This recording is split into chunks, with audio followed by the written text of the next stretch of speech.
Hello. Hi, everybody. Tashdale. And like always, a very warm welcome to now the final, the concluding session of our weekly virtual teachings by Venerable Geshe Lhakdor. And if I have to number the session, it's the 24th session. So this means, including this session, we have spent together 24 beautiful weeks of great learnings, great sharing, and great fortune, really. So as we open ourselves up to receive these precious teachings on this 24th session, I hope we all prepare our minds with gratitude and immense sense of rejoice. So thank you so much, everybody, for joining us. And thank you so much, Geshe La, for making this all possible. With that, please guide us, please help us.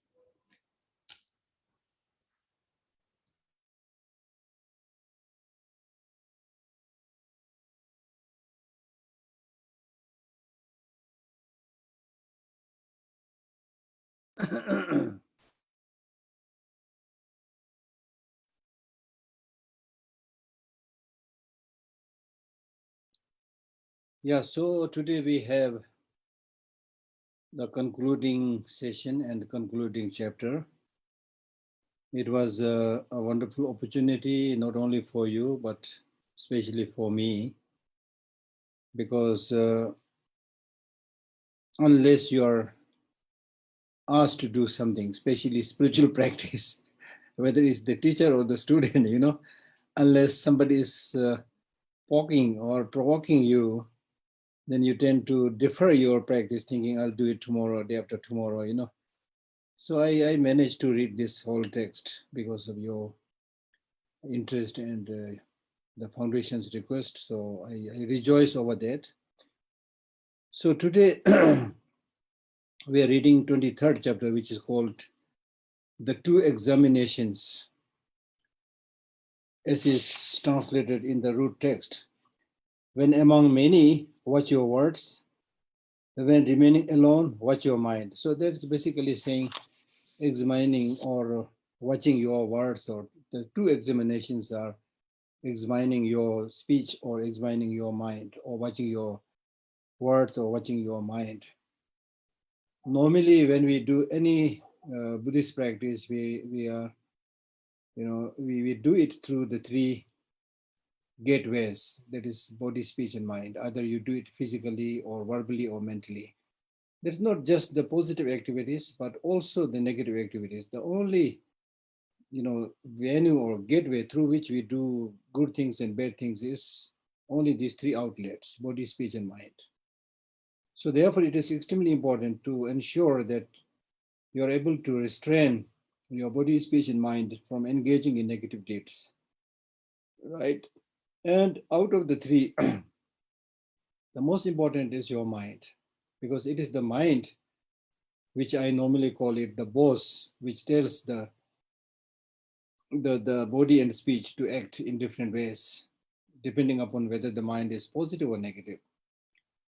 If the mind is negative, which basically means if the mind is influenced by the three negative emotions, three poisons, hatred, attachment, and ignorance, then what you express physically, what you say verbally will also be negative, influenced by those negative emotions. Contrarily, if your mind is influenced by the absence of these three poisons, then your speech, what you do with your body and what you say and what you think will also be positive. So for easier understanding, I am remembering what His Holiness said once when he was giving the teaching, by giving a wonderful example by saying that how the mind, out of the three, the mind is the important one. And he said, for example, if you are, say, circumambulating or going around the temple, so physically you are going around the temple, which looks very nice. And then verbally also you may be reciting something, mumbling something, yeah, or fumbling something, whatever. you may be saying something. But God knows what is going on in your mind, right? So therefore, normally, the doing spiritual practice by one's mind is the most difficult thing.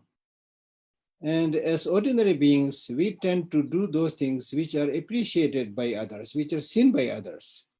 your physical activities, like going around the temple or doing prostration, this is something that other people can see. So therefore you feel like doing it. You want to make a, I mean, whether you consciously know it or not, but you have deep down this, wish to display whatever you are doing, showing to other people, yes, so good, I'm so good, I'm doing this prostration, I'm going around the temple, things like that. And you may be reciting some mantra. But as I said, even with this, seemingly physical and mental positive practices, what is really going on in your mind is not sure. And a clear example that that kind of dharma practice is not genuine dharma practice is that even when physically you're doing something positive, verbally you're doing something positive, but mentally you can engage in many negative thoughts. So clearly showing that it is not sure whether your physical and verbal activities will become a spiritual practice or not, right? For example, His Holiness gives this wonderful example. For example, you may be reciting the famous Tibetan mantra Om Mani Padme Hum, right? So in the beginning, you may be saying Om Mani Padme Hum, Om Mani Padme Hum. And then normally also we don't pronounce it, properly. Then we might say Om Mani Padme, Mani Padme, Mani Padme, Mani Padme, Mani Padme, like that. And then gradually your mind may be actually thinking not about the mantra Om Mani Padme Hum, but maybe thinking about the money. So the word chanting Om Mani Padme Hum, Om Mani Padme Hum gradually might become money, money, money, money. So, and then like similarly, physically, you may be doing something. Mentally, you can think all the nasty things, of competition, of jealousy, and of bullying other people, things like that. So I just today was chatting with somebody, and he said sometimes, our so-called dharma practice becomes another lifestyle, and we hardly think about it. So there is the story of a person who was, moving this prayer wheel. And then there were other people near him who were talking about killing anyone. So this man, his mind was actually thinking and joining these people who were planning to kill the animal. So with this prayer wheel, he said, kill that one, pointing towards a particular animal. He said, kill that one is better.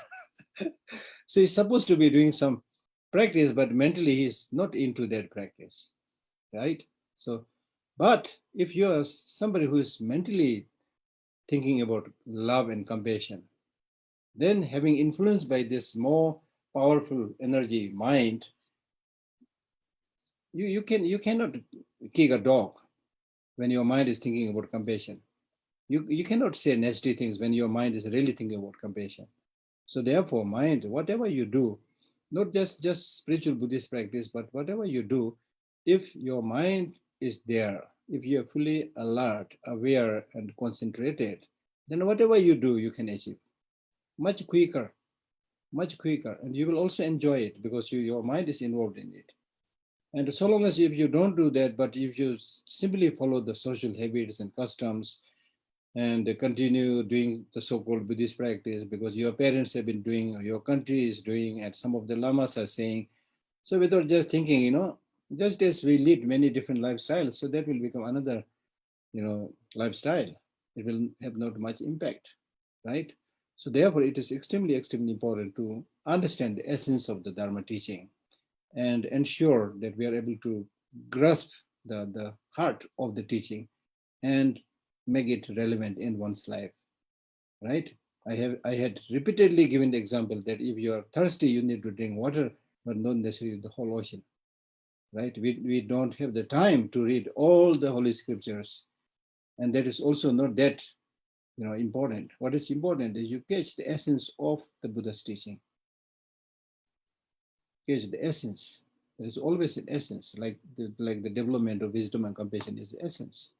Like development of morality and understanding of interdependent origination is essence. Like helping others, not harming others is essence. So it's so easy to understand in a nutshell, you see. So do that. Now, if you practice that, everything will be there. If you don't practice that, then just we keep on, talking about various topics on Dharma, that this teacher said that, this teacher said that, His Holiness said that. There's a story of somebody who was a cowherd or shepherd. So every morning he has to take this flock of sheep or cow to the grassland. So every morning, because he is the servant, the herdsman, he has to count all the cows or sheep. And then in the evening also, when returning home, he has also to count to make sure that none of them are killed or lost. So when this has been observed by someone, he went to this person and said, you must be very rich. You own all this sheep and cow, which you count in the morning, which you count in the night. Then he said, no, no, no, I'm just a servant. I don't have even a single sheep or single cow. I'm just servant. So therefore, I need to count them. So like that, if we become like that, just count different topics of the teaching. And then if you really check what you have with you, if you say I have nothing, it's very, very easy to become like that. Very easy to become like that, because normally we have this habit, when we know the meaning of some word, then we start thinking, I have that quality, I have that experience, I have that knowledge. No. Even when your Lama has asked you to cultivate Bodhisattva for a moment, and then you close your eyes and think about it, you feel good, and you almost think that you've cultivated Bodhisattva. I mean, that's not so easy like that, you see, right? It's not so easy that. But as I said earlier, there are two things you need to remember. One, because of our very strongly ingrained negative habit, it is difficult to undo that habit and get habituated with the positive things. So in that sense, it is difficult. But difficult does not mean that it is impossible. If you really catch the essence of the teaching and practice it, you can. The only problem is we are not.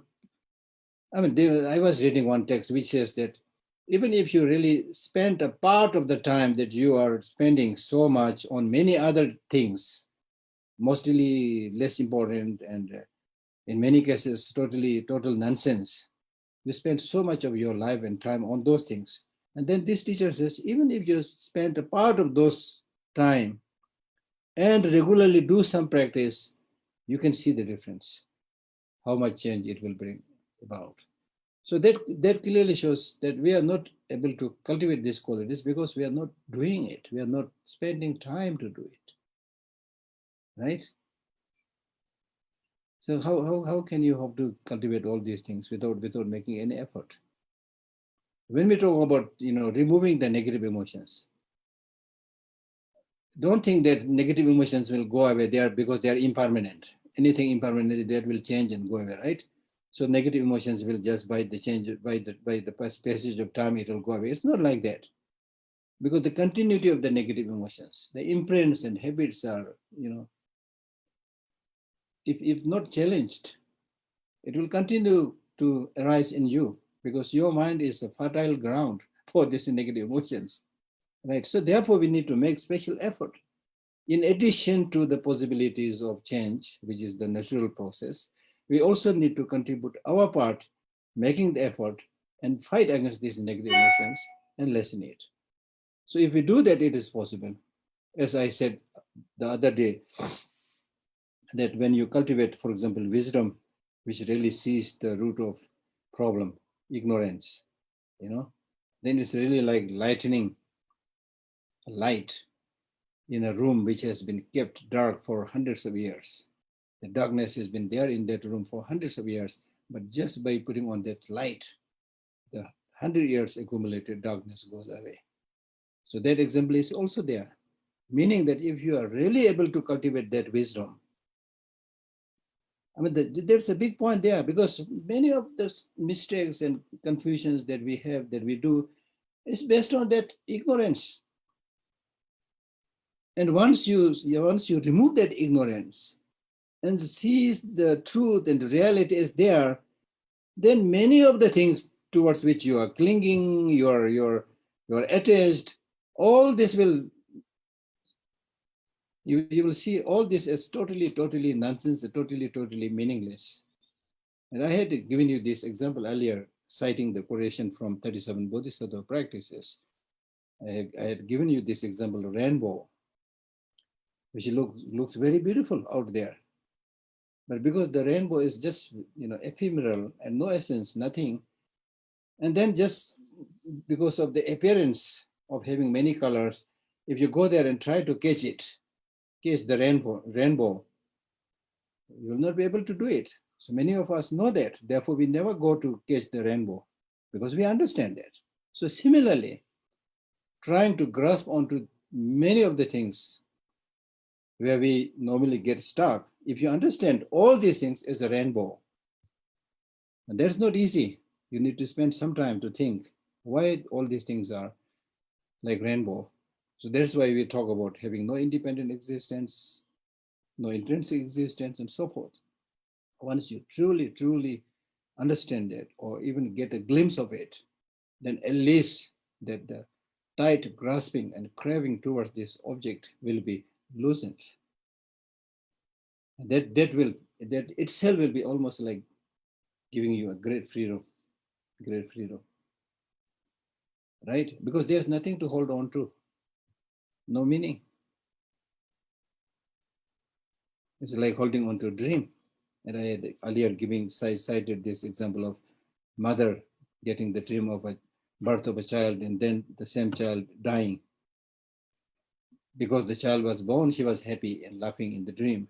Because the child is dead, she was crying and having a lot of suffering.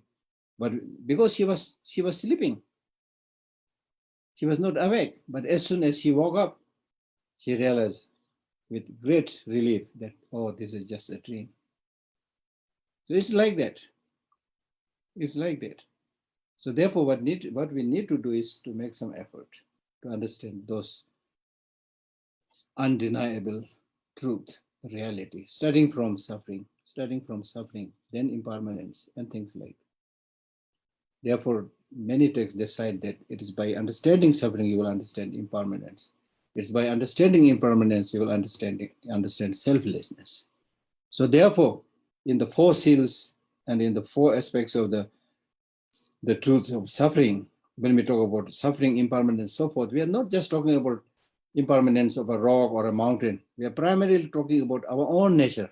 In our own nature, we have all these different kinds of sufferings, right? And once you understand that nature of suffering, then through that way you will also be able to see that this kind of suffering is there because it is conditioned by the negative emotions and contaminated actions, right? And the life itself is impermanent. And once you understand this person who is suffering has no enduring entity or reality and is impermanent, and then from that understanding, you will also be able to see, therefore, the person has no inherent independent existence. So one understanding of one. So therefore, start, from the grosser level, understand the grosser level of impermanence, then gradually more subtle level of impermanence, then the subtlest level of impermanence, like that. That makes sense. Now, for example, when we talk about grosser impermanence, the example given is like a house collapsing, which even our naked eye can see it. And this, in those of us who listen to the news or live in big cities, we always see that somewhere a house has collapsed and somebody has died. This grosser level of impermanence we can understand through that. Why this grosser level of impermanence is happening? Because underneath, subtle impermanent changes are going on, right? So therefore, by understanding the grosser level of impermanence, you can gradually be able to understand the subtler changes.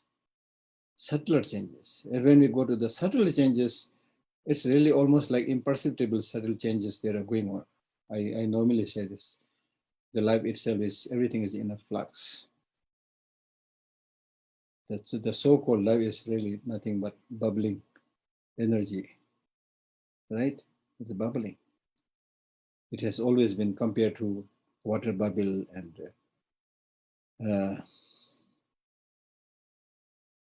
right? So that's important. So therefore, anyway, now to come back to this chapter, examining the two, that is examining one's speech and examining. So I was saying that we need to make sure that our, body, speech, and mind are not motivated and polluted by the three poisons, three negative emotions. So here in this case, out of the three, you should primarily examine your speech and then examine your mind. Now, speech is something, human beings, we have this very special capacity of communicating to each other, unlike cows or dogs. The dogs can say, wow, wow, wow. I don't know, that has so many different meanings. I don't know. Cow also can say, oh, meow or whatever. But I don't know what kind of different meanings are there. Not much. But in the case of a human being, we have such a sophisticated language and capacity to say so many things. Just by one word, you can make others very happy. Just by another word, you can make others completely miserable. Why? Because people who are listening to us, they're ordinary people. Their minds are not trained. They are very sensitive, very emotional, you see. Even the so-called grown-up people are, at the core, is really like this small innocent children, you see. If you give them a lollipop, they'll be very happy, If you take it away, they'll be very sad. We are all like that, you see. And that we all know based on our experience. So we need to be very careful with the words that we use. Right? So therefore, now to read from the text, Dobdamba now finally says, my sublime teacher, please listen to me. It's very, very difficult to understand in a nutshell this treatise, which actually summarizes many extensive teachings. So therefore, can you please now give me a profound practice which summarizes all those? I mean, you can see, it's not that Domtamba is confused or things like that. Domtamba is really asking for our sake, because right in the beginning, on several occasions, you remember the both Atisha and Domtamba, they were talking to each other that let us speak in a language that everybody can understand. Let us not make Dharma very complicated, things like that. So the teaching itself was basically very easy to understand. Of course, we can go deeper and deeper, but the teaching itself is not that difficult to understand, at least the wordings. Now he's saying that even that is now difficult. So can you now summarize it? That's what I was saying, if you're able to just take some of the essential points, it will really change your life. So there must be something to hold on to, not in the sense of seeing them as independent existence, but to keep something in the mind, something that will inspire you, something that will provoke you, something that will make you go and do things, So that's very important. So therefore he's saying that now can you please give us a profound practice which summarizes everything. Then now look at the answer, Then Atisha says, talking too much is the cause of sin. Talking too much is cause of negative deeds. Having great distraction is the cause of negative deeds. Words of praise, words of defamation, talking pleasantly or unpleasantly, speaking wrongly or even speaking honestly, speaking directly or indirectly, or by defaming, praising somebody, or by praising, defaming something. So there's so many, things that you can do with the language, you see. For example, you can make a sarcastic remark to somebody who you really want to belittle, but you say, oh, you're so great, you're so intelligent, So that is like by praising, it's actually bringing that person down. So there's so many ways of speaking. And then sarcastic remarks and saying things out of arrogance. And then engaging in idle gossiping because of afflictive emotions. Then talking about subjects that would provoke attachment, hatred. So many of the so-called novels, if you read them, they will provoke attachment in you or hatred, things like that. And then talking about ignorance and jealousy and talking about arrogance, Then the words of deception and words that you use while playing, words through which you show that you are extremely clever or you're extremely stupid, or words which would bring laughter among people, or words that you can use to bring down great leaders, or ordinary talking, and words which would say kill or hit, or digging the fault of other people, or words of flattering others, and self-promotion, and words about business, and words expressing different aspirations, words about war and conflict and fighting, words about talking about masculinity and things like that. So all these words, Atisha is saying this, all these words that you are using, it may look small, but it might induce great afflictive emotions. Because sentient beings, they are basically the product of negative emotions. And therefore, as ordinary beings, they have this negative emotions like jealousy and anger as a kind of inborn quality, right? So therefore, you need to be very careful when you speak to others. For example, while you are praising somebody, it may be provoking other people. It might make other people angry, right? If you don't be very careful, if you're speaking like with the presence of 5-6 people, if you're praising one, it might bring unhappiness in the mind of others, right? So and through that, when you praise somebody and someone else gets angry, and then because of that anger, the foundation of virtuous practice is destroyed. And then the words that through which you give bad names to other people, or making sarcastic remarks, right? Or you may be just for one praise you might receive 100 defamations. So the fault of wrong speech is that by using wrong speech, you will be inviting enemies. You will be inviting enemies. And the fault of speech is that by using wrong speech, you will lose many of your friends and relatives.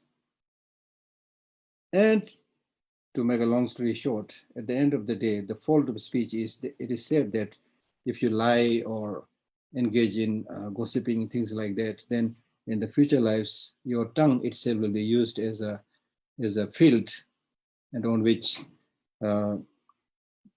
cultivation will be done, things like that. So even forget about the wrong use of word.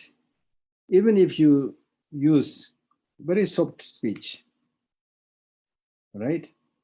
But if you speak too much, then depending upon the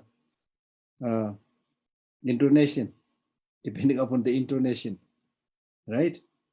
Again, it will hurt others.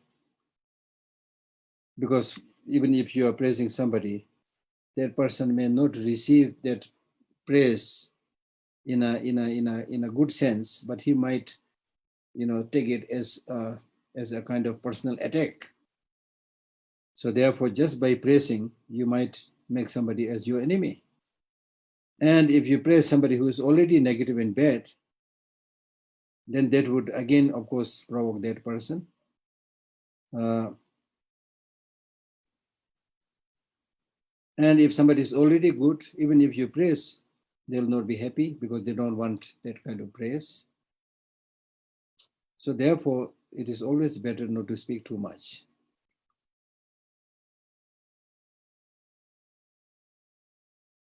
Because at the end, with use of wrong speech, there will be like fighting, physical fighting between two, and it could even cost one's life.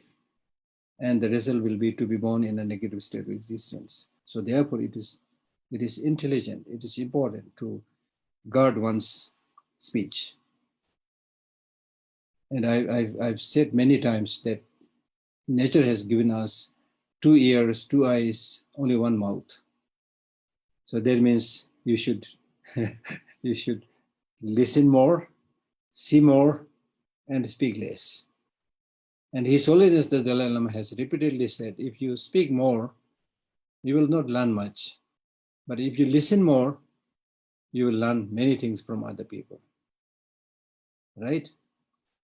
Many of us, and I belong to that category, many of us don't have this patience to learn patient, listen patiently to others. But before even heard, even before somebody finishes the sentence, you just say, oh, no. You start speaking, you see. So, right? So therefore,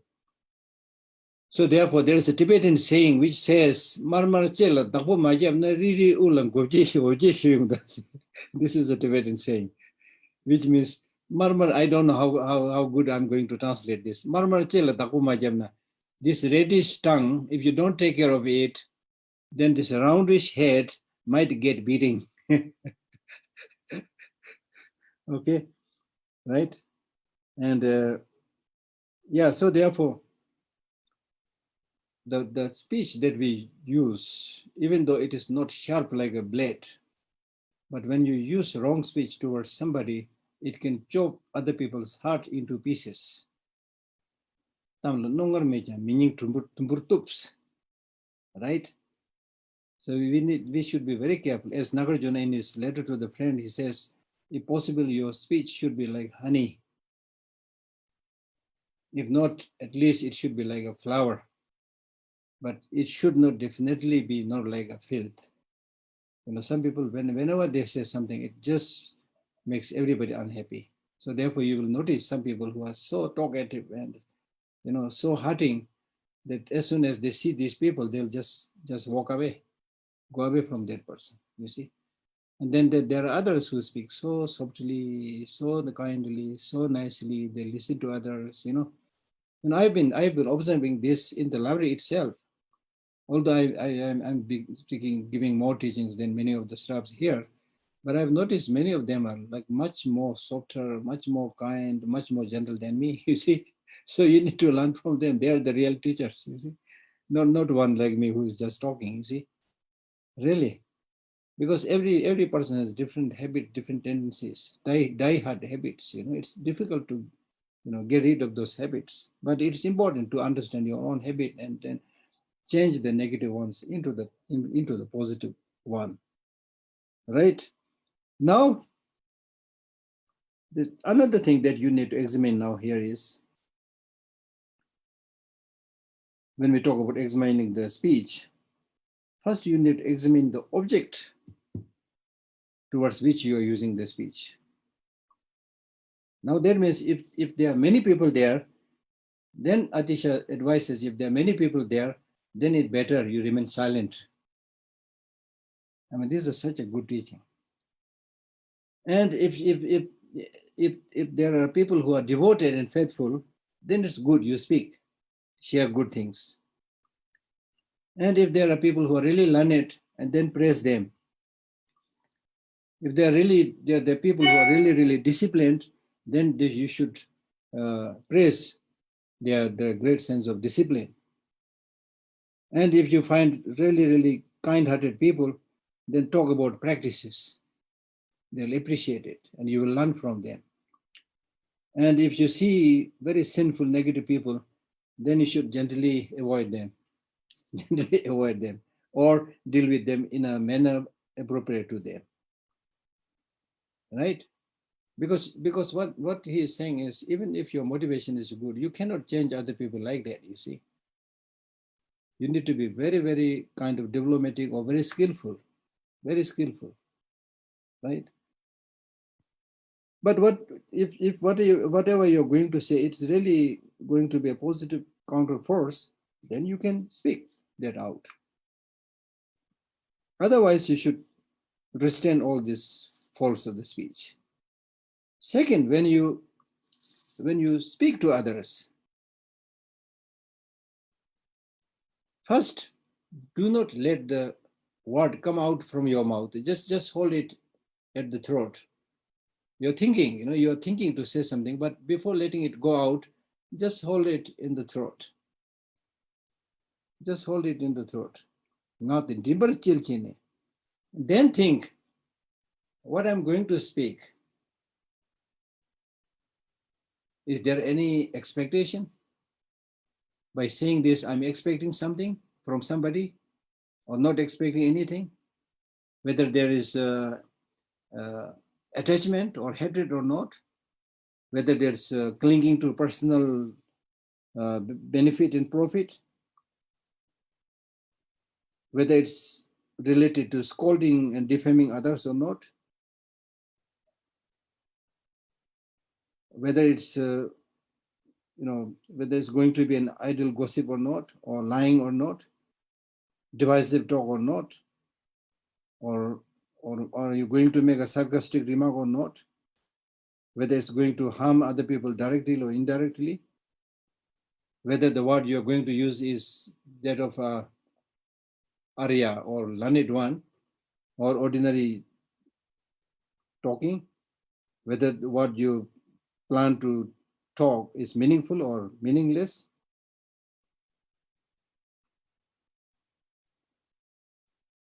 So then through that kind of examination, if you find that what you're planning to speak is right, then let it come out from your mouth and say it.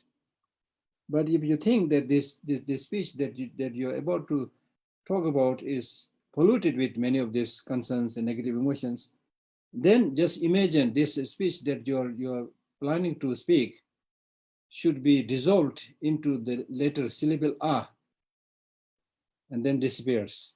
It doesn't come out from your mouth.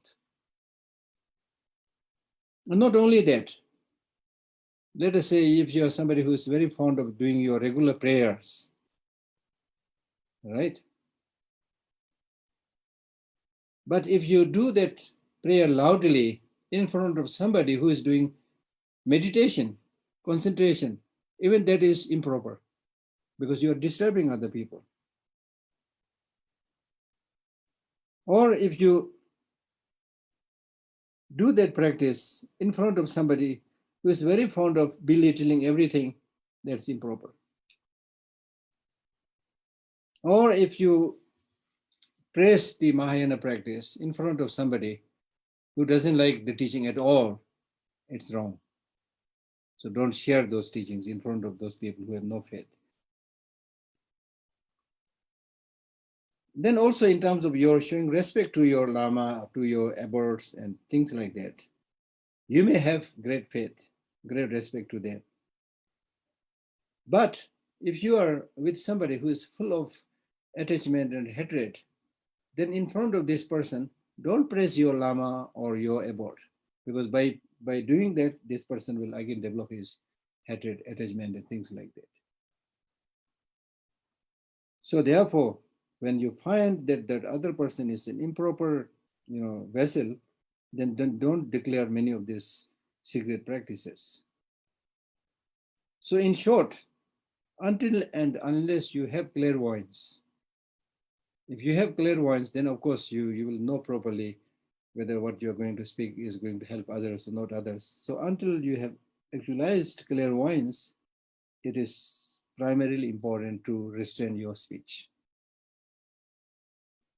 especially when you're among many people, right? Because it is this speech which destroys many of your virtuous practices. So therefore, he tells Domtomba to examine his speech, and instead of using negative speech, use the word, use recitation, and so forth. And even if you hear words of unpleasant words and words of hatred, then you should remain as if you are dumb. You have lost your speech. So for a proper Dharma practitioner, many a times it is important that you are blind and dumb, right? We are very ordinary people, so we see too many things. And when we see too many things, we then started talking about many of these things as if you have great information. And then, someone says something else, then there is a disagreement. Unnecessarily, you argue and things like that. So it is not useful at all. So therefore, just watch and remain as if you're blind and deaf, as if somebody is saying something to a tree, right? That's important. That is important. Very, very important. In other words, what he's saying is that you should observe your way of life in such a way that the external environment and the people, however bad, however nasty they may not be able to put a negative impact on your life. So that's why the Buddha said, self is the protector of the self. No one else can be the protector. Right?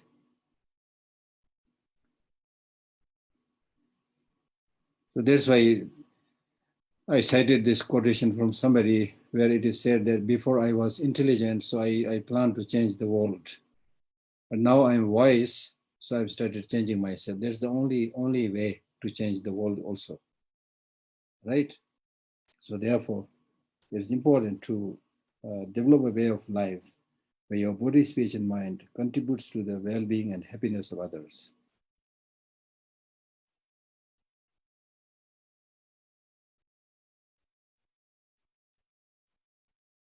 And then having listened to this, now Domdamba again requests Atisha that you are really the Lord of speech.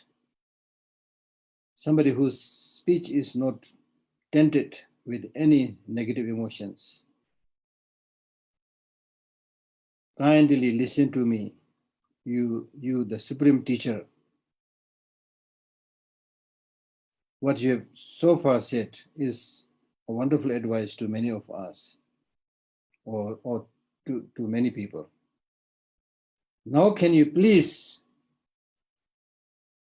give me another summary or essence point of practice which one can practice when one is alone, not with other people or many people, but when one is alone, so that one can remain in a place of solitude and isolation and do these practices. So as an answer to this, then Atisha says, when you're alone, watch your mind. When you're alone, watch your mind. I have elsewhere read a text which says, when you're among many people, watch your mouth. Chikpur lak, when you're alone, watch your hand. Always watch your mind. There's also another way of putting. And then when you're among many people, watch your mouth. This is similar what we have already studied here. And then the second one, when you're alone, watch your hand. That means, for example, if you are in the house of somebody alone, and then the house members, they may have gone to the kitchen to serve you tea or cooking something, and you're alone sitting there. Then sometimes there may be risk of stealing something. So even if you don't steal, out of curiosity, if you touch that beautiful cup or glass lying there, and unfortunately, if that beautiful cup or glass slips from your hand and it breaks you to pieces, that will be again a big tragedy, shame, you see. So therefore, watch your hand. Watch your hand. It's very important. I mean, these are all taught not only in the text, but this pandemic is teaching us, watch your mouth. Masking up. Masking up. Washing your hand. See? Watch your hand. And the other day I was reading a text, Buddhist text, which says these two hands, it's very interesting and will be very useful during the pandemic also. It says these two hands symbolizes the method and wisdom. The method and wisdom must go together. And as an example to this, the text says, when you want to remove the dirt of the two hands, both the hands must wash together, helping each other to remove the dust. It's a beautiful example. Luckily, I've found reading in a text, which is very, very appropriate during this pandemic also, you see. So when you wash your two hands, it's not only removing the virus, but also you're cultivating the method and wisdom, remembering about the need to combine the practice of method and wisdom together. So these are all like, truth is truth. That's the beauty of the Buddha's teaching. And the Buddha's teaching based on the true noble truth or true truths, conventional truth, ultimate truth. So basically it's based on the law of nature. Law of nature will always be whatever it is. You cannot cheat it. Impermanence will be impermanence. Suffering will be suffering, right? It will be there. Death will be death. It will be there. So what is important for us is to understand this law of nature and accept it. Don't pretend that you are not good, not impermanent, you're not going to die, you're not going to live forever. You repeat this 100,000 times, pretend that you're permanent, it will never be permanent. You can't change it, right? You can't change it. Therefore, it is important to accept the reality. So therefore, when you're alone, watch your mind. And when you talk about watching the mind, the important thing is if there is no mind, then there will be nothing that will perceive the object. And when the mind doesn't go into the object, then there's no question of developing attachment, anger, hatred, and so forth, right? But then because of this, now you find out, okay, it is the mind. So what is the foundation of the mind? Whether the mind has intrinsic independent existence or not. In the Buddhist schools of thought, even the Chitta Matras, the mind-only schools, they refute, external existence. But they say the mind has true existence. And then when you move into the Madhyamika school, then they say mind, like any other phenomena, also has no inherent independent existence. So that's what he's discussing here. The mind, the so-called mind, also has no intrinsic independent existence. Many different things may appear to the mind, right? The only problem is the mind tends to run after all objects, desirable object, undesirable object, So therefore, one very important teaching that is being taught in Dzogchen is just let the things arise and disappear. Don't chase the object. Don't run after the object. That is what has been discussed, right? So therefore, now it's time to analyze the mind, examine the mind, from where the mind came from. What is the nature of the mind right now? From where the mind is going to go, right? So it is like the electricity, the electric current in the electric wire. Our body is like that electric wire, which we can see. But can we see the current? We can also see the wire, but the current running through the wire, we don't see. But our not being able to see doesn't mean the current is not there. If you touch it, you will know it is there. It will give you a jolt, right? So similarly, and then of course, the clear indication that the current is there is if you switch on the button, the switch on button, the light will be on. There will be light in the room, right? But then if you analyze from where it came from, what is the present nature, how far the mind is continuing to go, then you won't find any concrete, solid mind which you can pinpoint your finger and say, this is the mind, right? As one very important Indian Buddhist master, Guhya Garbha, he said, in whichever of the six realms you are born, this inborn natural awareness, the mind, which is like a queen, is really, really powerful. Really powerful. And then he explains the nature of the mind by saying, the mind is really like a monkey in a house, or it's like the lightning in the sky, or it's like the cloud which comes and goes, right?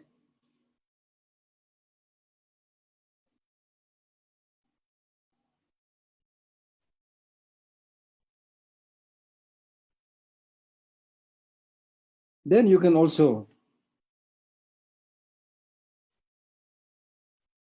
when the mind goes towards a particular object, let us say physical form, then how does the mind look? What is its nature? Whether it is a shape or color. Similarly, when the mind goes after sound,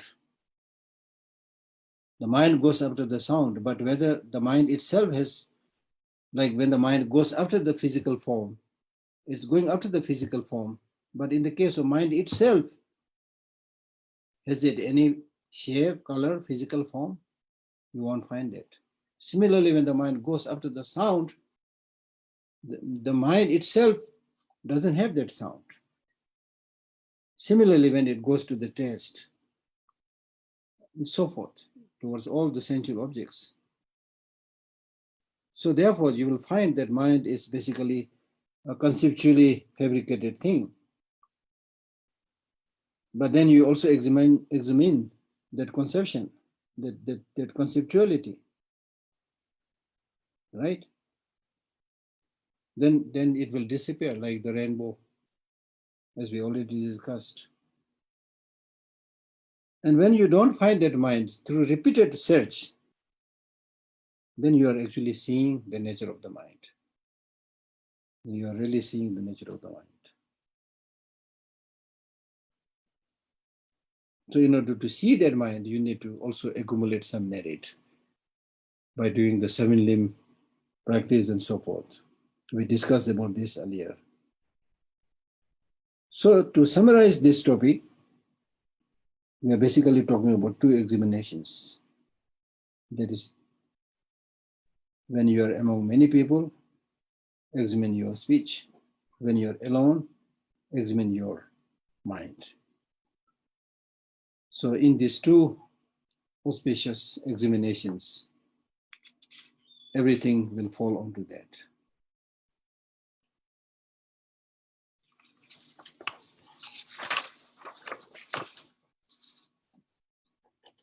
So this completes the 23rd chapter. So this text is composed by Atisha himself. So that's it. Finish much earlier, or where are we? Now we still have 7 precious minutes. 7 precious Can minutes. continue. Yeah. So this time we have completed our discussion and talk. As I have always been saying, it is not enough just to have, one lunch or one breakfast or one dinner. We need to eat regularly. So similarly, in the case of this spiritual food also, we need to really read and think regularly, and more importantly, practice as much as possible. Because life is short and we have no idea how long we are going to live. So therefore, make this human life meaningful. So living is not just breathing. Living means that you are helping and benefiting many other suffering sentient beings. And that is actually the essence of the Buddha's teaching, as much as possible. Because if you do that, then even when you die, people will remember you. There is something that will remain almost like, immortal. But as somebody, correctly said, what you do for yourself gets lost quickly, but what you do for others remains immortal. Many people get benefit from it, like what the Buddha did more than 2,500 years ago. What he did. And because of that altruistic, teaching, and because of his insight into the way things are, he used to, the other day I was reading a book, a story of the Buddha, and it said that he walks almost like 25 kilometers every day from one village to another village, from one place to another place, sharing his teaching, helping other people, things like that. So I saw a similarity with His Holiness also. His Holiness also used to travel much. Not because he fancies moving into different restaurants or hotels and seeing different places. He hardly sees any place properly because he's always attending conferences, talks, teachings, and then sleeping, and next day the same routine. So I had this first-hand experience with him, you see. So he's not going to different countries as a tourist, but he really goes around trying to help, people and raise their spirit and raise their integrity, raise their self-confidence, things like that. It made so many changes in the mind of the people. It really has brought so many changes, much more than what many, short-sighted leaders are doing through force, right? So what you achieve through that way is much more long-lasting. Because it is, the good news, I always call this, in Buddhism we call it Buddha nature, but I prefer using the word good news is that if you look closely, I'm really amazed with the goodness in the mind of everybody, rich or poor, or even very desperate poor people. Basically they have this willingness to do something good, not to unnecessarily tell lie. This is there. Out of necessity, they may be like sleeping and they may be like doing something negative, but deep down, they expect something. They expect to live.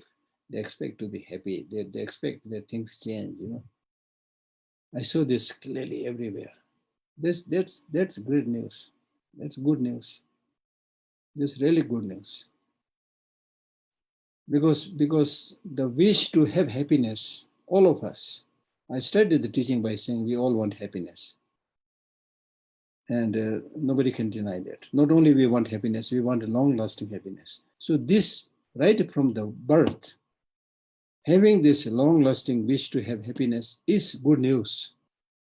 This itself shows that if you make that attempt in the right direction, you have the capacity to get that long-lasting happiness. Nature is telling you that you came into this world with the slogan that I want long-lasting happiness. Why you made this slogan? Nobody asked you to make that slogan. It's there with you. That longing is there with you. So that longing shows you have the capacity. In Buddhism, we call it Buddha nature. You have the capacity. The only problem is you have this longing, but you are not making an attempt to fulfill that longing, that wish. You silence that wish, that longing, by running after ephemeral, seemingly glamorous things. You run after these things, and then you get sidetracked. So that's why if you read texts like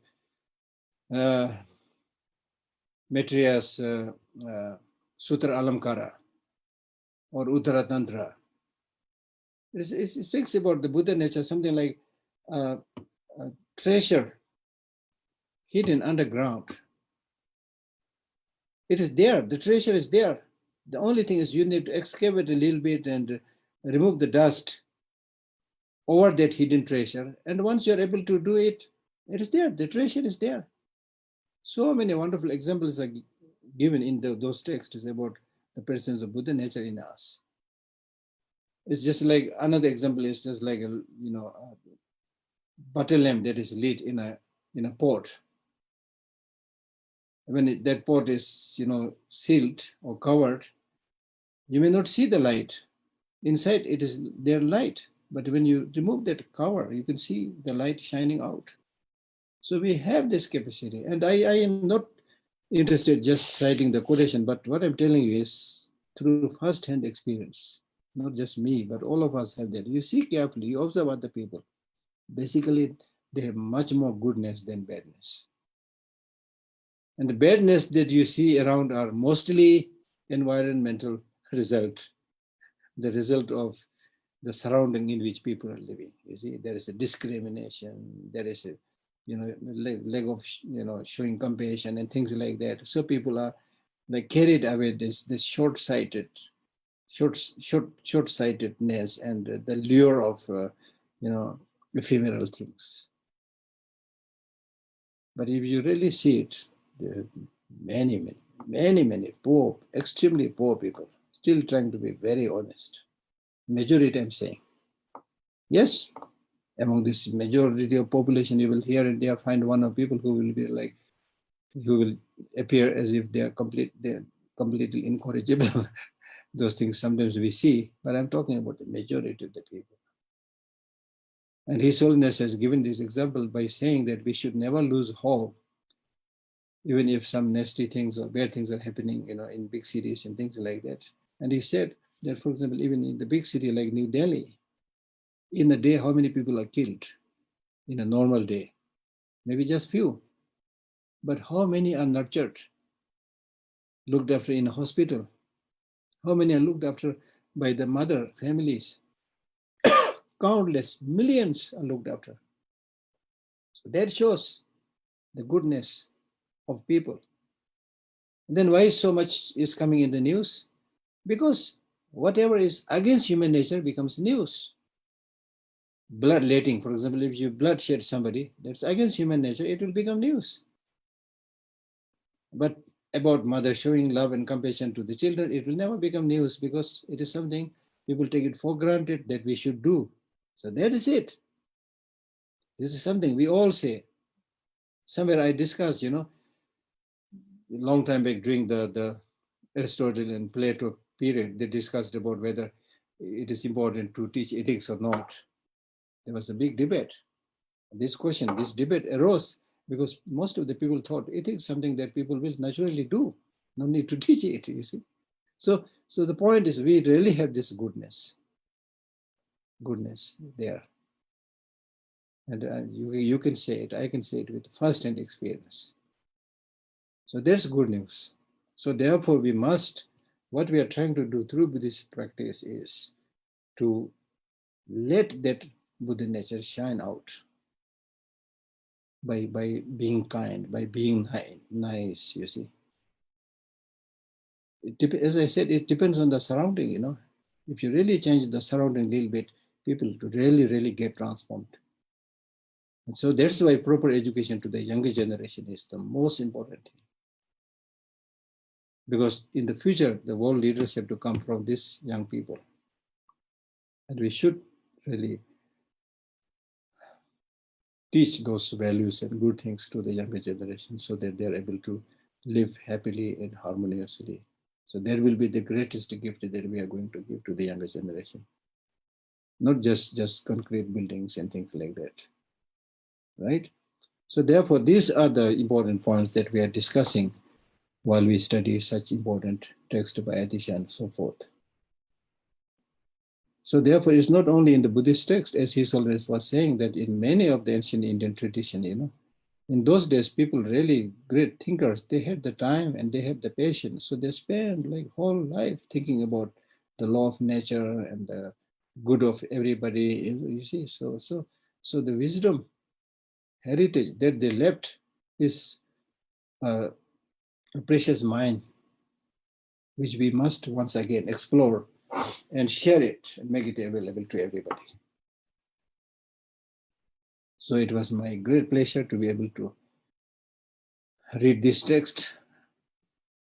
And I would like to thank His Holiness's Foundation for Universal Responsibility, Rajivla, Nonjinla, and Sri Namjila, and everybody who's involved. And then I would also like to thank all the listeners. I'm unable to see all of you, whoever is there, but I'm definite there are a number of people who are listening.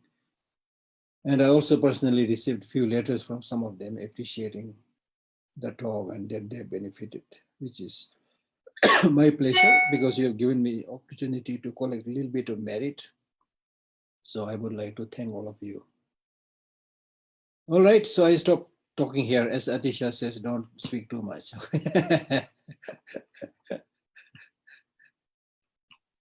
Thank you so much. I hope your words remain permanently imprinted in our impermanent minds. And with that, I would like to open the floor for discussion questions now. I have Nili appearing first. Neeli, please ask your question. Oh, hi, hello. I just wanted to ask something. If we really say that, you know, all phenomena, we can treat them as, you know, rainbow, as you said, or dream or illusion in various ways. So from where would really come, I would say, the motivation or the source to do any activity, or, you know, in any, or to do artifact or teaching or anything in one way or another? Because if we say the things are really dynamic and it will change anyway, so, you know, you can do it in one way or another because it doesn't really matter. I mean, and we are aware in any profession that, you know, things really change according to circumstances and needs and stuff like that. So there is a bit of a contradiction, you know. So I was wondering how to deal with this question. Yeah, you asked these questions earlier also. I remember very well. More or less, you asked this question earlier also. So, So so, I'm debating with myself. but my answer will be on many levels. This is a little bit complex issue, you know, because you know what kind of response you should give depends upon what level of your spiritual practice is. There are highly advanced spiritual practitioners like Milarepa. He's not interested in art and, you know, carpentry and all those things, you know. These are of no importance to him at all. So there's very high level. You don't need this. Then on a much more lower level, let us say our own ordinary level, then our own ordinary level, we talk about the true truth, conventional truth and the ultimate truth. Conventional truth is the means and ultimate truth is what you get from those means. So that means we cannot suddenly jump into the ultimate truth. Even though things are like illusion, you cannot suddenly say, oh, everything is illusion, I will not stop eating, you know. No, right? So because so in the realm of conventional truth, we need to eat, you know.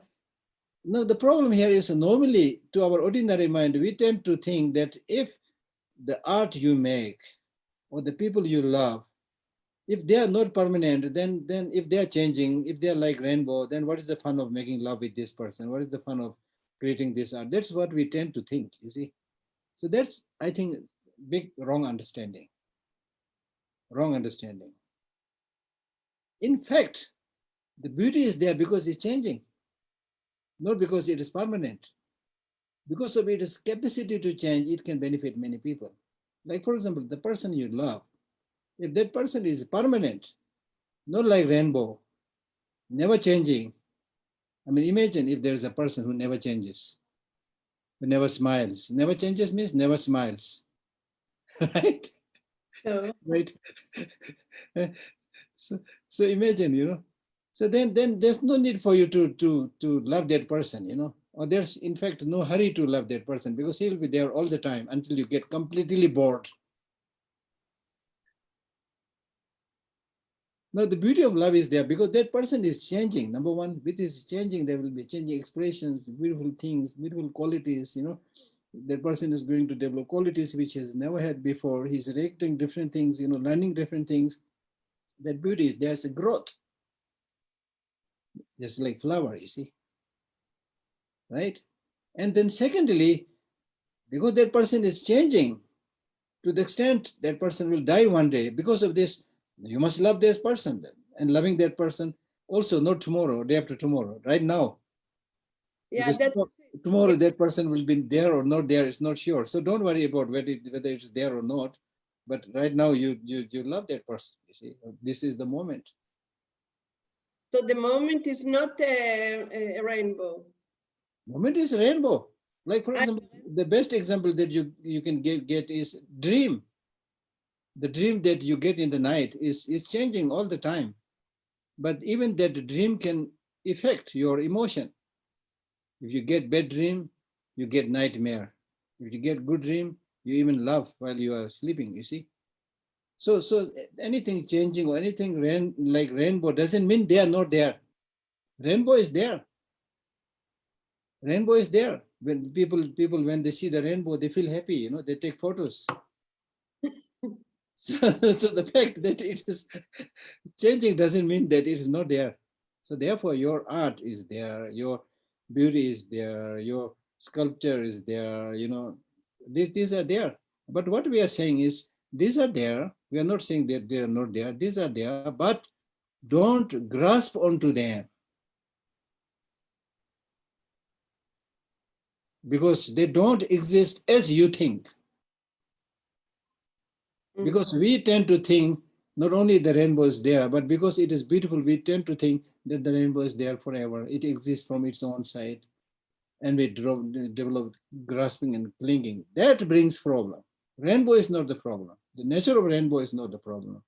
The problem is how you perceive these things. Right? Yeah. So in fact, the way to get freedom is not to get stuck anywhere.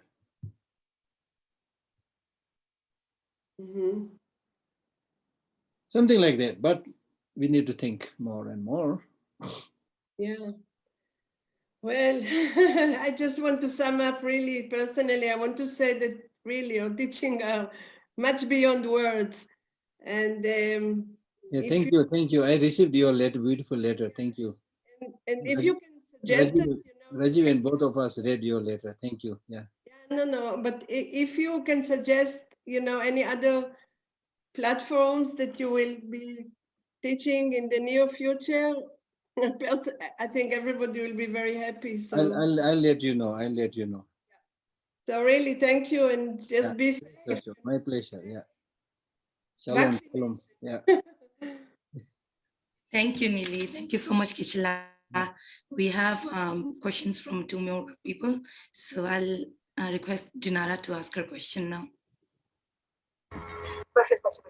Thank you very much, Geshe. My question is, really is very difficult to keep silence in the society, because the people like discuss about these problems, about these opinions. But how to be in this case when people want to speak with me?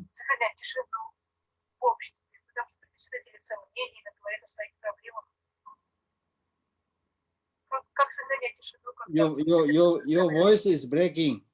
Oh, sorry. Repeat again. Yeah. It's very difficult to keep silence in the society, because the people like speak about his problems, about him opinions. Really, the people like speak. How to be in this case? No. Yeah, you said it is difficult, but you did not say it is impossible. It may be difficult, but it is possible, you know. So I'm not also saying that remain complete silent, you know? But what we read, you know, dealt with the fact that as much as possible restrain your speech and make sure that you're not hurting anybody, make sure that you're not, you know, unnecessarily gossiping, you know, wasting time and getting distracted. So yeah, so that is the key. Yeah. Okay. Thank you, Dinara. Thank you, Geshe, once again. Now we have some questions from our friends in Russia. Natasha, will you please? Thank you very much. Thank you very much, Geshe, for your precious teachings. We are very, very happy. And we also would like to join Nili in her request to know when your next teachings will be, and we will be very happy to join. And we have 2 questions today. The first one, when we dedicate merit to a person, how is this merit transferred to this person, in fact? So that actually I discussed earlier, that the person to whom you dedicate your merit should be somebody with whom you should have either, you know, relation in terms of spiritual practice, or in terms of sharing the wealth, things like that. If you don't have that connection, then it is difficult to benefit that person, because it is in accordance with the system of Buddha's teaching that the merit will be earned by one's own practice and doing. Nobody can do that practice for you. So generally speaking, how you fare well in this life or in the future life is very much dependent upon how you live your life, how you sincerely practice. That's most important, not somebody, dedicating or doing some things for you. But as we already read, but if that person who is dedicating the merit on your behalf or somebody who is dead for the benefit of that person, but so in between these two persons, one who is dead or gone and one who is dedicating the merit, if they have spiritual connection, if they have connection in terms of the family relation, they have connection in terms of sharing the wealth, then in that case it will benefit. Thank you very much. And the second question is, Geshe-la, when we live with our family, we need to find time to accommodate their requests, and how then not to feel the disconnection between the practice and daily life, how to transform helping others into the Dharma practice. We need to make a fine line between these two. Generally speaking, if you are not grounded in your spiritual practice, it is not easy to help everybody. So it is important to get grounded, to really be able to maintain healthy relation and still not disrupt one's spiritual practice. That's important. And the second thing is, even maintaining a healthy relation with your relatives and family members itself can be counted as a Buddhist practice, right? Because we are talking about helping all sentient beings. So as I always say, think globally, act locally. It's easy to talk about helping all sentient beings. First, you must be good with your family members. If you're nasty with your husband and wife and then talking about global peace, this is just a joke, you see. So think globally, act locally. That's the thing. So maintaining a good relationship with your family members is a good thing. But at the same time, you need to take your own stand so that you also get your time to do the spiritual practice, and especially not to go in the line of doing unhelpful or negative things.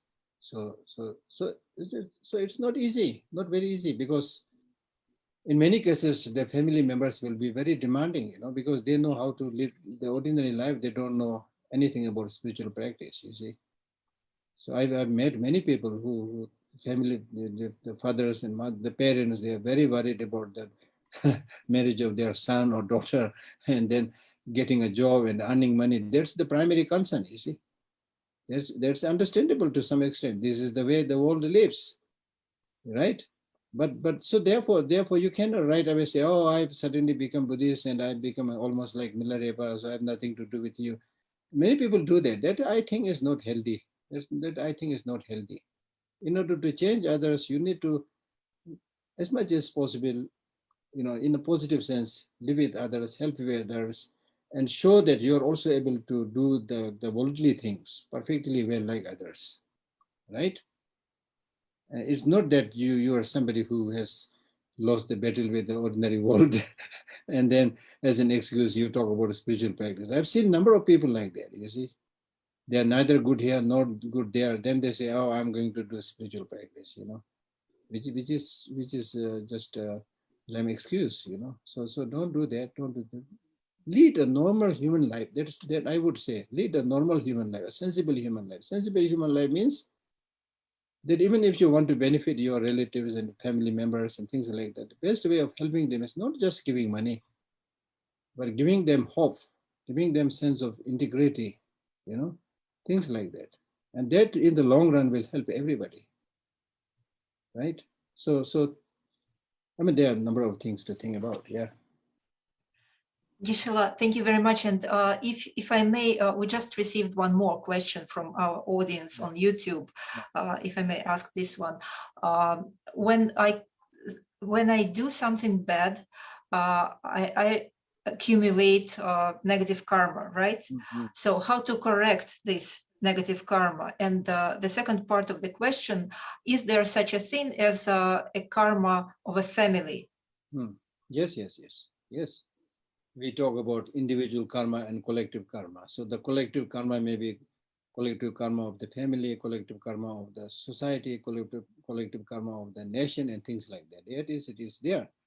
But individually, when you commit a negative deed, then the question is what you should do. It's like somebody taking the poison. If you had taken poison, what would you do? You would immediately like try to vomit it out, or immediately go to the hospital to take the treatment. So if you're a good practitioner, then it has to be something like that, that you should immediately regret that this was a bad deed. And then most important thing is that you should take a commitment saying that I will never repeat this again, and don't repeat it. And then you can also, in front of some holy statues or Buddha images, regret and then cultivate bodhicitta, and meditate on shunyata, that nothing has inherent existence. So there are many, many things like that you should do. Yeah. Thank you very much, Geshe. Thank you. Okay, thank you. Thank you. Thank you, Natasha. Geshe, we have one more question from Vivek. Hi, Vivek, you can ask your question. I've sent you unmute request. Thank you, Geshe Allah. The question I'd like to ask is, why do humans sometimes find pleasure in hurting others? There must be some source of such pleasure in exerting power and hurting others. And what is the source of that pleasure? Because that then leads to all the problems in the world. The source, scientifically speaking, I would say that human beings are not so different from animals in the beginning, right? So if you look at how the animals live their life, they just pounce upon each other, hurting each other to get their share of food and things like that. They don't have much capacity to think about the long-term future, long-term happiness, things like that. So we have inherited that part according to science. So therefore we continue to behave like animals many a times. But then luckily we have this huge human capacity to think and to transform and to change. So provided if we make an effort, we can change that. But otherwise, many of these habits are really like the habits that we inherited a long time back. So many of these die habits, I'm now speaking it from the scientific point of view. So it is there. Okay. So thank you, Vivek. Thank you, Geshe. Now it's very difficult to say thank you this time, Geshe, because now if I have to say thank you, of course I do, but then I want to add, please continue. Okay. Looks like we don't have any more questions now, Geshe. And now this is the very difficult moment to wrap up this weekly virtual teachings, the first part of it, I hope. And what do I say now, Geshe? Really, when I wish to say, please continue. I also remember that many times over during these sessions, you have mentioned that there are three practices of studying, three methods of studying, that is to hear and to contemplate and then to make it a practice. So I think this is really your way of indicating us to now meditate and contemplate and practice. Yes, absolutely. So thank you so much, Geshe. Truly, we are so very fortunate that we got this opportunity. And I have a list of people to thank now, and I would like to do that. Okay. So Geshe, thank you so much, first of all. And also thank you to all the people here who have formed this beautiful fellowship now. And please remember that it is your registering to this teaching sessions that enabled many other people to attend these sessions. We run this live on Facebook. So it is due to your registering to these teachings. So thank you so much for making this beautiful Sangha. And I would also like to thank our team led by Mr. Mehrotra. So we put in this effort, and we really are grateful to Mr. Mehrotra's vision and willingness to carry these teachings on. So thank you so much to our own team. And now that I mentioned Mr. Mehrotra, I would like to invite Mr. Mehrotra, Mr. Rajiv Mehrotra, our foundation's secretary and managing trustee, to share a few words. Thank you. Well, I feel very overwhelmed. I was telling Geshe Lhakdor just before this started, I said at one level, I mean, his teachings have completely failed to impact me because I still feel a great deal of attachment to him and I don't want to let him go. And so actually it's my failure, not his. And I was just sort of, how do I put it, on behalf of all of us, saying that we're not going to let you go. And he said, well, give it a little time. So I really just wanted to say that we will be writing to you and we're not going to let him go easily, and seeking your suggestions. I mean, we'll be kind and generous, inspired by Geshe Lhakdor, and give him a break from us for a few weeks, a month or two maybe. But we, I mean, what can I say? It has been such an overwhelming time, and particularly through many a dark night of the soul during the peak of the COVID experience. And this has been such an important anchor. I know I'm using all these phrases which we are being trained to shed, but I mean, I'm speaking for myself. I'm afraid I'm in human form, and I was also telling him that I don't expect to get very far in this life. So I'm cheating and I'm counting on the next life to catch up on the Dharma. Well, Geshe Lhakdor, we've had 50, 60 people, through this 6-month period, and there are that many full hearts, that speak for themselves. And I mean, I think it comes from, true gratitude and appreciation and devotion to the teacher. And you have given us so generously of yourself and your time. And I know that, despite your wisdom, you work hard at the teachings, give of yourself so generously. And so I'm really just out of words and I'm feeling a little sentimental and emotional. So I will just let go, as you would recommend. And thank you, Norzin, actually, for having anchored this and worked so hard. And, we've all had our personal, professional, struggled in these very challenging times. And I really have to celebrate her and our, wonderful, strong and silent Sering, Namgyal, who's handled the back end, and in the early days, Diksha Poddar and some other people. So just with a lot of love, a lot of gratitude for each one of you who I see on the screen and those that I don't, and those that had to go away for other places.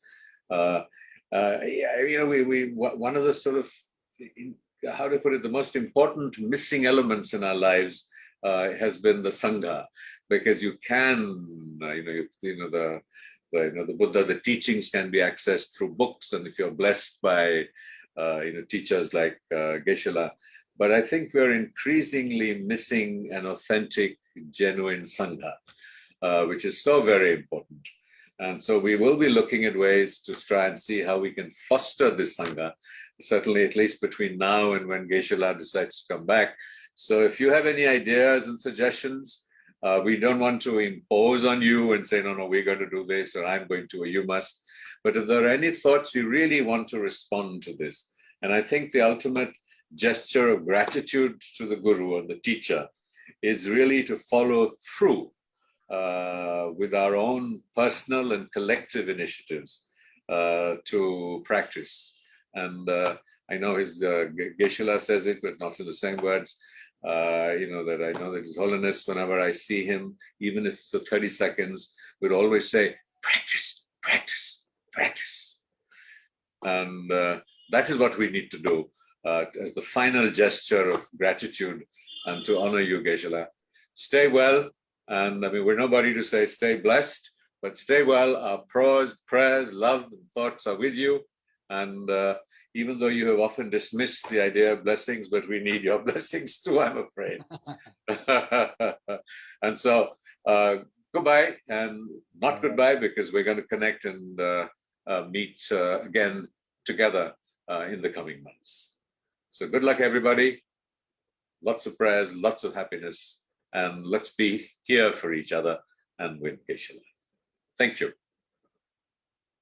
Thank you. Thank you, sir. Thank you so much, Geshe La. Thank you, everybody. Bye-bye. Thank you. Hopefully see you soon.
Bye-bye. Take care, everyone. Sering's screen has frozen, I think.